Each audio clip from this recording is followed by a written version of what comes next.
So anyway, like we so much concerned about health is like I say, like at this point we think it's all good nutrition, food, do exercise. These are the kind of keep us healthy and fitness. We believe that. Of course, this nutrition, food, exercise is a contribute some kind of condition to make you healthy. But the real cause to make us healthy is like no harming others, not taking others' life. These are the prime cause to keep us healthy. Yeah? So this we call the result. Like you can see someone like eat always like a junk food. We have one person in Beer where I came from. You know? He always loves eat fat meat. You know? If there's no fat in the meat, he don't eat. He eat more fat than actual meat. So if you think about our concept, he's going to die very quickly. But he's still very healthy, very strong. Just imagine all these 50, 60 years, he's just eating more fat than meat. So scientifically, very hard to say, like someone always eat fat, but why he's so healthy. So this kind of, I say, like, of course, food can be contribute something in your health. Prime essentially karma things. Yeah? So some of us, we try so best, even this expensive organic food, do all sorts of kind of healthy exercise, but still we're very unhealthy. So this kind of sometimes get confused, you know. Some people don't care about their health, but so healthy. Some so much concentrate, but so unhealthy.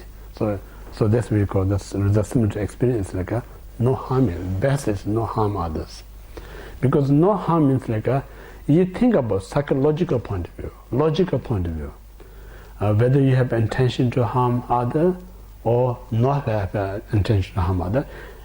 Whenever you harm, means like you have some disturbance mind. Without disturbance mind, you're not going to harm anybody. So this disturbance mind is damaging your health. You know? So the moment you take out that disturbance mind, then there's no disturbance in your body. It serves the best nutrition in your body. You know, best nutrition. Then based on that, you take organic food, do exercise, even much better. Because now you got a cause, you create this condition, cause and condition together makes you more healthier. Without the cause, no matter how condition you provide, it's not going to do any good. Yeah, we usually say like if you don't plant any seed in the soil, no matter how you take care of the soil, make a very healthy fertilizer, pouring water, no matter whatever you do, nothing going to come out in the soil because there's no seed. Yeah, so seed of healthy is like a mind. Again, come back to the mind. The mind is the essence to make us healthy. Then based on that, we give this nutrition, food, do exercise, together makes it even more healthier. Yeah? So people will miss the mental part, but we so much emphasize the physical part. So if you just do physical, but you not look after mind, nothing going to help that much. Yeah?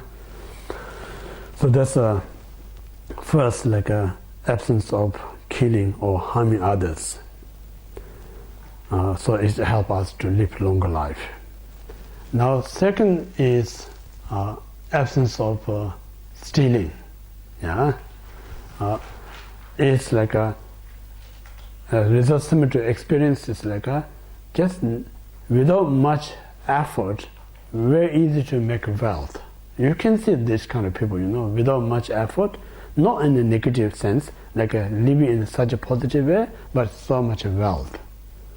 And then some of us, we try everything to make wealth, but no matter whatever we put effort, we will never ever have enough wealth. So then we think, why is it? Someone do nothing but have an abundance of wealth. Some of us do so hard work, but nothing, always not enough. We think, why is it? So Buddhism said like a result similar to experience, like a absence of stealing is a generosity. Yeah. So, like if you understand the karma, cause, really you have a belief of cause and effect, then whatever you give is not losing you. Whatever you give is like you're planting seed it multiplies you. No? Like I said, joy comes from the giving. So normally we say, I give something, then we think when we give, we think it's a happy someone else. But the reality, when you give genuinely, it makes you more happy to yourself. This is actually more happy to you than the person who received it. So in this way, if you compare how much you receive the joy just giving, joy is more valuable than what you're giving. Yeah. So these things one need to really experiment ourselves. If you experiment and then you realize when I give, let's make a very joy. Because we talk about some instances, we talk about, for instance, some people very warm, some people very cold. How we call the warm and cold? Not the body temperature, because the body is hot, still we're alive. The hot and cold, we talk about the hot and cold, we talk about just attractions, Some person who's so much caught up self is so cold. So people, because we like a dog have a very smell sense, yeah. We human have a mental sense so easy, you can sense the persons, yeah. But even you don't know about sense. So this reason, like a person who more sharing, more generosity, naturally the person is like a very easy to attract others. People see it's like a very a warmness the person. Then some of them are so much caught up, oh, this is mine, why are you touching it? This is mine, why are you looking at it? So much itself, then really it's like we're just chasing them away. It means like I don't want any friend. I'm doing this one, and I'm going to say no one likes me. But because everyone is ready to make you be friend, but you're creating this boundary, barrier yourself. So this reason we call that, we out of ignorance, we think I'm doing everything for myself, doing what myself is good, but the reality we're not doing good myself. Well, I'm isolated from everyone else. So this reason really to do we say not need to give everything you got, what I'm saying give whatever you think that brings you joy. So when you give that, it brings you joy. So joy is the purpose of wealth. Why we should have a wealth? The reason we have a wealth to make me joy. So if it doesn't bring a joy, then wealth is pointless. So in this reason, again, Nagarjuna stated in a letter to a friend, if you not utilize the wealth in the right way, the wealth can cause you trouble. Wealth become like a burden. And this wealth can cause you reborn in the lower realms because of attachment. So if you misuse wealth, it does more damage than harmful. But if you use the wealth in the right way, in the temporary it brings you joy, ultimately that leads you to liberations. So wealth itself is neither good and bad, how you utilize it. This is important. And then among the wealth, most valuable, precious wealth, Nagarjuna stated is grateful. If you have a grateful, even small object, it makes you immense happiness. If you don't have a grateful, you got everything, but nothing going to bring you happiness. So this reason, every single thing that you have, you should be grateful, and then let others to have this gratefulness. So in this way, it's a really purpose of the wealth. Yeah?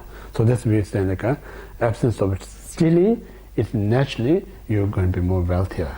Yeah? So wealthy, not talking about in terms of material wealth, also we talk in terms of knowledge, in terms of the kindness. All this most valuable wealth is the wisdom and kindness. I mentioned yesterday, our material wealth is only temporary. Because this material, when we die, we cannot take this with us when we move in our house. There's no truck that can hire. Say now I'm dying, and this all put things there and then take me next life. There's no exist that company. Celestial bank account. Yeah, that's right. So in this way, the mental state, the gratefulness is so important. So that's sometimes we say like there's two types of wealthy. They say like material wealthy and mental wealthy. So within these two, the real wealthy is the mental wealthy. The mental wealthy means like someone says, I got everything, who thinks that way, he or she always wealthy. But materially got everything, but mental thing, I haven't got still enough, that's also always of poverty. No matter how much you got, your mind is so poor. You know? So real rich is like whenever you kind of whenever kind of you always think I got enough, you know, nothing to concern. That's what's really wealthy. So anyway, there's a absence of stealing.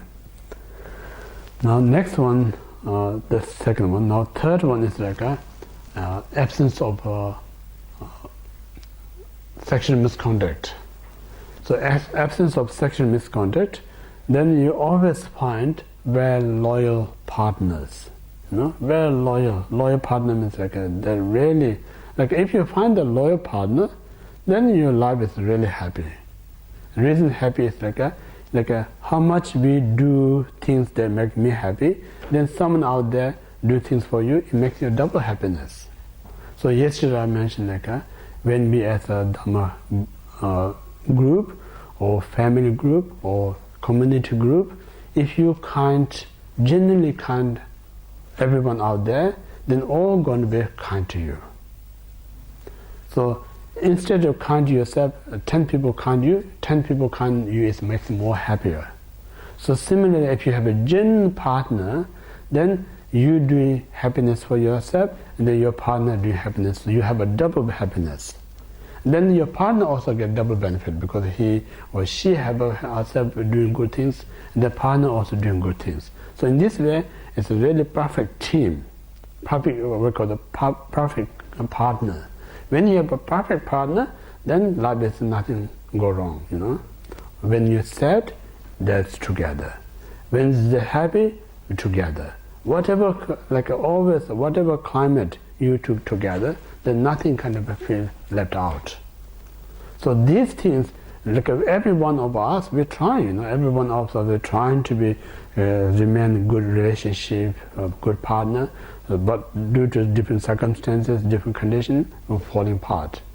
So we think of this and that problem. The reality also really play with the previous karma, you know, previous karma. So this reason, right, like all this kind of the mind is the essence, mind is everything. So if you really develop this, like right now, we really respect others' partners, and that respect your own partner. So that's how it works. Yeah. So that's the reason we say like the strong bond with your partner is the result similar to experience is like respect others' partners. So these are what we call the results similar to experience. Then results similar to action is the same, like you can just change around the word. It's a similar thing. Like naturally, you're born with respect others. Naturally, you're born with saying two things. Naturally, born with saving others' life. You know, some people say like this person more Buddhist than myself. Reason we say like he or she never kills. He or she never tells lies. Or he or she never kind of do this sexual misconduct. So in that point of view, we said there are more Buddhists than myself. So reason there's a result similar to the action, because the previous life they practice these virtues, in this life without learning, naturally just live in their positive life. You know? So who live in that kind of life, most of them you can see very happy people. You know, most of them. So that's one.